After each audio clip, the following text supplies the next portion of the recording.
la création de l'association, on était six jeunes qui ont grandi en plein cœur des quartiers des Malassis.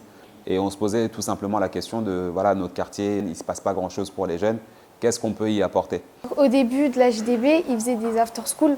Donc c'est des soirées tous les vendredis avant les vacances. Ça nous permettait de nous retrouver quand on était plus jeunes. Mais finalement, quand tu partages encore plus de moments avec les jeunes, tu te rends compte que les problématiques, elles sont bien plus fortes. L'environnement social peut beaucoup bloquer ces jeunes-là. Et le divertissement, finalement, ça a été une porte d'entrée vers l'engagement. Parce qu'il y avait cette volonté de dire, on n'est pas cette jeunesse qui va simplement se plaindre qu'il ne se passe pas grand-chose, mais on est aussi cette jeunesse qui va agir.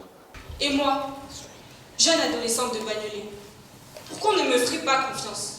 On propose aujourd'hui à la JDB, via nos 5 pôles d'activité, différents projets, que ce soit des projets autour de l'éloquence, où on va travailler par exemple sur des masterclass sur la prise de parole en public avec les jeunes pendant plusieurs semaines, et où on va faire un concours d'éloquence à la fin.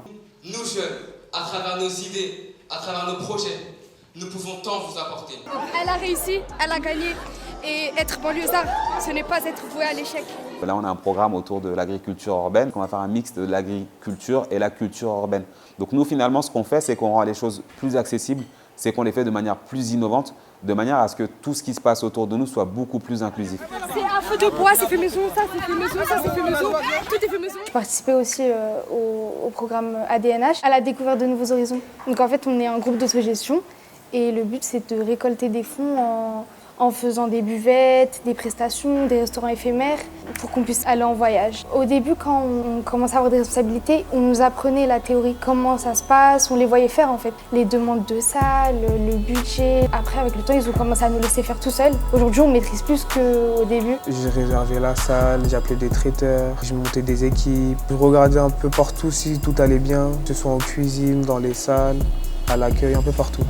C'était dur, mais on a réussi quand même. Cette année-là, nous sommes partis en Croatie. C'est tout le travail qu'on a semé en fait.